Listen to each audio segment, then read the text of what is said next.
Sports management, lifestyle coaching by Michael Fortune. Questions to ask yourself. Are you a coach? Would you like your first head coaching position to be? Are you interested in coaching? Or what level would you like to coach? How much money are you trying to make with this profession? What are the requirements to receive a sports management degree and become a coach? Do men coaches get paid more than women coaches?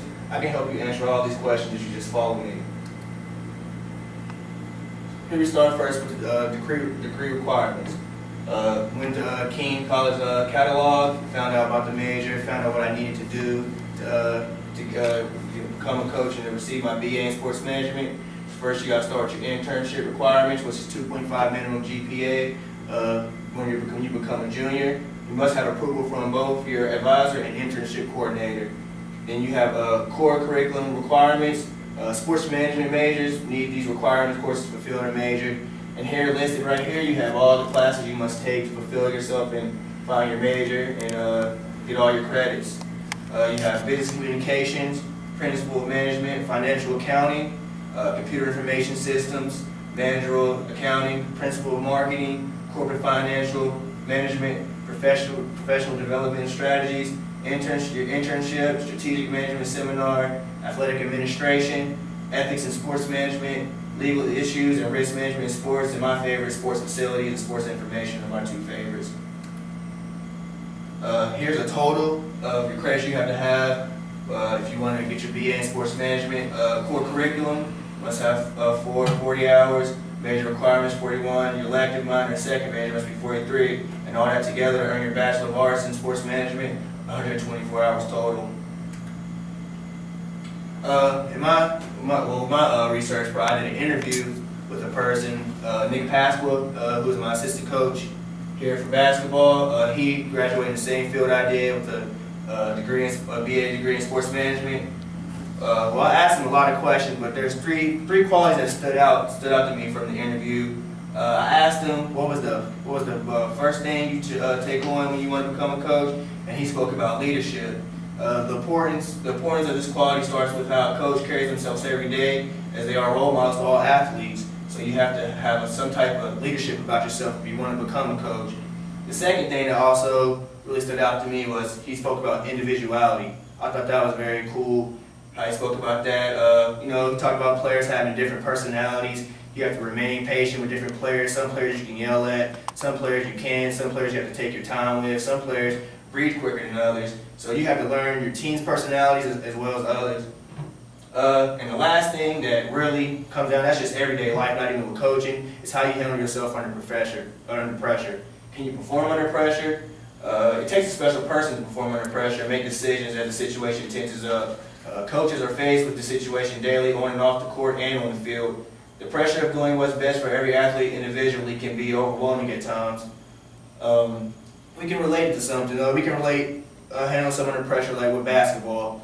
At the end of every game, a coach is faced with critical decisions, as in who should he put in the game, or what play should he run, or if he's down 3 points, should he go for 3 or should he go for a quick 2 and foul? All this is up to you or the coach. It's the coach's personality and how he handles himself. But for your players to fulfill that, you have to give them great motivation going into this situation. You can't be down on your players and sulking at them down in the situation. You got to keep them up and keep them lifted. So he talked about having player motivation, helping them succeed, and learning them to push through things when times get rough.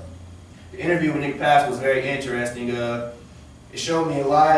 It really kind of confirmed my major, that I want to get a major in sports management and become a coach when I'm done here at Keene College. His interview really opened some doors for me. Well, the ultimate question, the argument that's been going on is, should men coaches get paid more than women coaches? Well, facts state that women coaches pay lags far behind men coaches simply because men's basketball has more exposure. As far as TV, commercials, sports ads, etc. As far as shoes and advertising stuff, you relatively see a man doing it before a woman. Or if you turn to ESPN or turn anywhere else, you'll see men's college basketball instead of women's college basketball on. If they're on at the same time, ESPN and ESPN2, hire ESPN to have the men's and ESPN2 will have the women's. So therefore, ESPN is higher than ESPN2, so the men's making more money. Men's basketball is the ultimate source when it comes to sports and has many more viewers than women. I found it, here's another ultimate question faced with that. How does a men coach get paid compared to women coaches?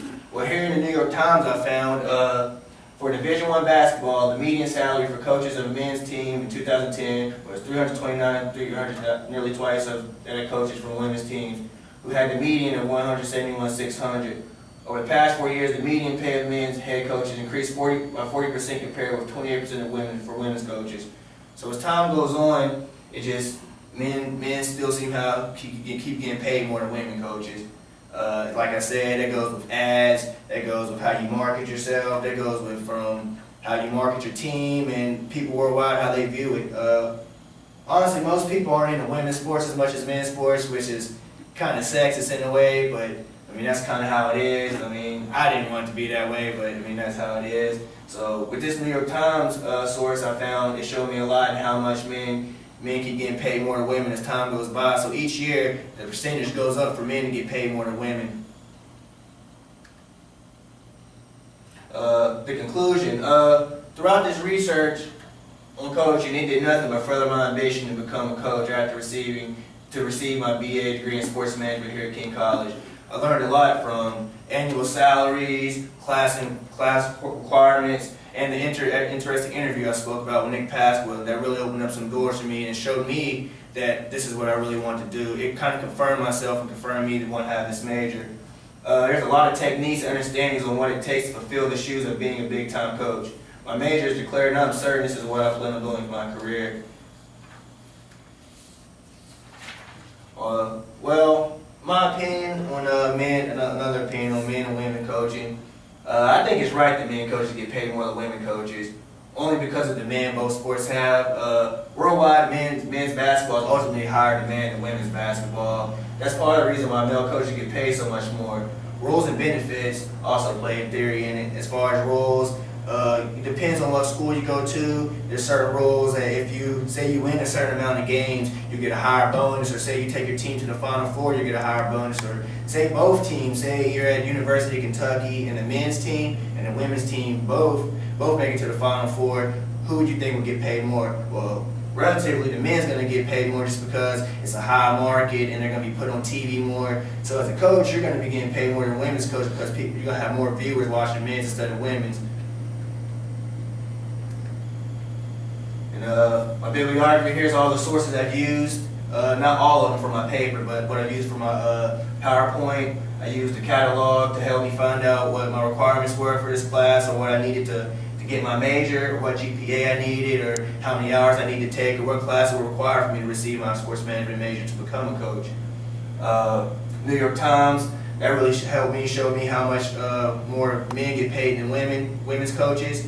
As time goes on, it showed the percentages, and as each year goes by, it just keeps raising higher and higher, because worldwide people just tend to watch men's basketball more than women's basketball. And sports management, that was with my in my introduction when I asked, do you want to be a coach, or how high do you want to coach, what level do you want to coach at? On Sports Management Worldwide showed me these questions, so I took some of these questions and threw it in my PowerPoint just to kind of spice it up a little bit. But that was Sports Management, Lifestyle Coach with Michael Fortune. So hopefully you enjoyed what I showed you, and hopefully you learned what I've told you going through this PowerPoint process. I learned a lot going through my research paper and going through this PowerPoint. It taught me a lot, and it does nothing more than just confirm my major and confirm what I want to do with myself after I'm done here at King College. Thank you.